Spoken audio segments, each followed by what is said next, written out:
and tylier, an all new midday at 97.9 Jams. How you doing today? Good, how are you? Good. So thank you first for allowing me to interview you.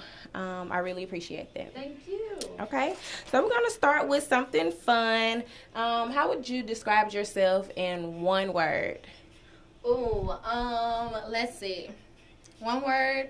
I'm pretty dramatic, but in a good way. Mm-hmm. Like my personality, I'm just over the top, But I'm still really reserved and stuff. But for the most part, I'm pretty dramatic. I'm like bubbly, Right. And stuff. That's the word I use for myself too. I'm a little quite bubbly. Friendly. So yeah. All right. Can you tell us a little about what you do with your entrepreneurship, your business, Women on Air? Can you just give us a little more details about that? So I created Women on Air about a year and a half ago. It's an LLC-based company, and I also have a nonprofit as well. So it's basically just a community that I've built for women like yourself who are trying to get into the field, TV, radio, production, all that good stuff. Because when I was a senior in college, I didn't have anybody to go to and say, hey, what's an air check, what's a demo reel? So it's kind of like a community for all of us to kind of network and learn new things. So it's fun. You like it, right? Yeah. Okay. Yeah. I've been following you, I think, after you tried out to be the DJ here. Oh, really? Yeah, so I found you on the page, and then I'm like, let me follow her. Good. Yeah. Okay, so what were you doing before you started your business?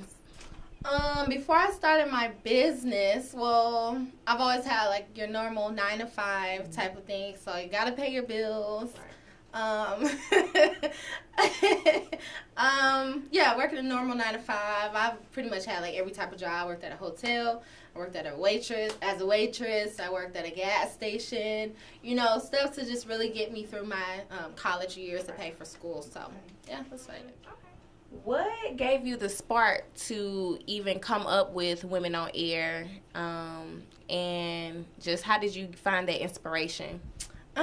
Well, actually, there's another organization. It's similar to mine, but I feel that there's a need for kind of like the journalism part of the industry to be more broadcast, I guess, because a lot of people, they look at it, it's like, oh, radio is cool, it's fun, being on TV is cool and fun, but let's get back to the journalism of it. Right. So I kind of built it off of that. So it's for women who are in TV news and radio broadcasting. So you won't find a lot of people that are like, nothing against red carpet hosting and stuff, but you know what I mean, getting back to that grit of journalism, the stuff we learn in school. So that's what sparked it. Okay. Mm-hmm. All right. What are some of the sacrifices you had to make to be an entrepreneur? Ooh, some of the to be an entrepreneur? I quit my job this past summer. I had like a 9 to 5 paying all my bills. Girl, I quit my job. Really? And it was such a struggle. I'm still in it now, but I'm a big believer that you have to follow your passion. And with that comes with sacrificing money, sleep, stuff like that. So I definitely sacrificed income and sleep and social life to a certain extent because, I really wanted to take on that entrepreneurship role. So you even sacrificed leaving your family to come here from Georgia, right? I know. Yeah, it's crazy. I'm from Atlanta, so my mom, she's pretty supportive. She just really realized maybe last year or so what I was doing. Because, I think if you have, like, a traditional parent, they kind of like, oh, we'll go to school to be a doctor, lawyer. Teacher. But, so she's just now understanding what I'm doing, and she's seeing the success behind it. So, yeah, I miss my family. It's different. It is. I felt the same way when I came here. Where are you from? 4 years ago. I'm from Atlanta as well. Oh, you did tell me that. Oh my God. So I can relate, definitely. I'm like, oh my gosh, she's here, and it's really nothing compared to home. Yeah. But, we're making it work. We make it work, yep. Okay. How do you successfully market your services and recruit clients? Like, I know you use social media to just get people to follow and promote them as well. Do you have any sponsors or anything like with your brunch you're having upcoming? Yeah. So, well, using social media is a big thing because, you know, the outreach is amazing. Right. But last year I did my first brunch. I didn't have any, I didn't have anybody sponsoring the brunch. But this year I have Moscato Life, which is a good wine brand that I've linked up with. So she's sponsoring the event, and then I have Riley Sweets, who's a local, I guess, pastry maker. Okay. He has cupcakes. I have people over at My Creative Events is out of Millbrook. Mm-hmm. So I just have a lot of people who really believe in women on air and the brand and stuff like that. So I'm excited about that. Right. Yeah. I'm excited. I'm going. I just bought my ticket last night. Yeah. Thank you. So who influenced you or so who influenced you with the radio and even just pursuing your own online media outreach with Women on Air? Okay. Well, as far as radio, growing up, you know, Ryan Cameron and who else was on there before?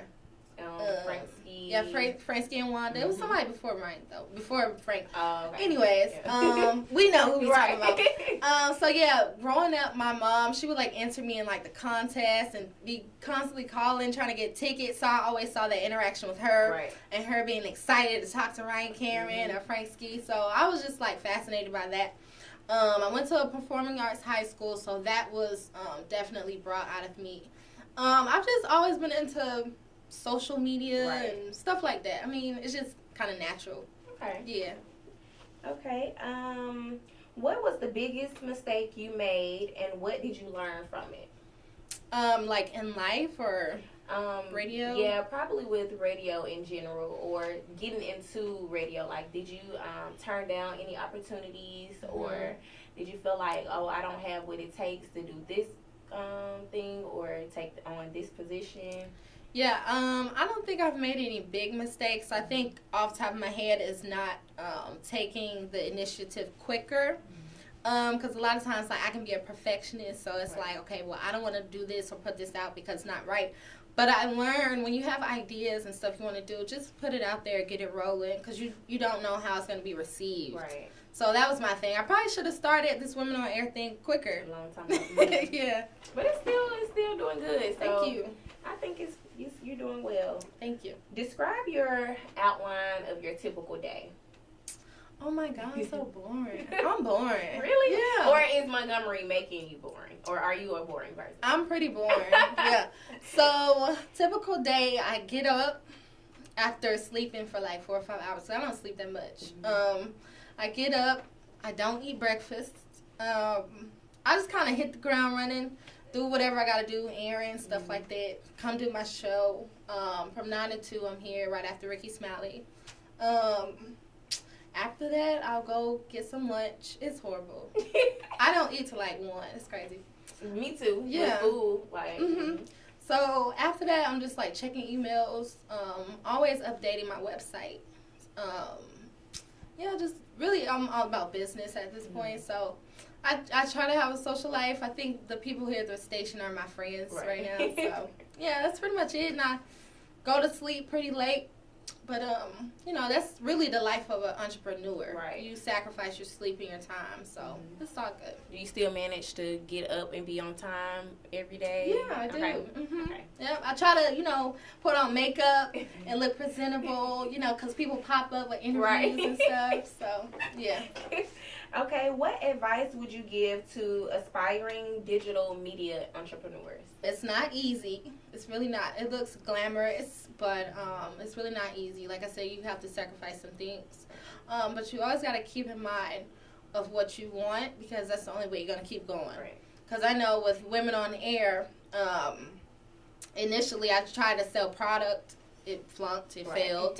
So you just have to have the, you know, resilience to keep at it and know your target audience and, you know what you capitalize off of what you have to offer. So just focus.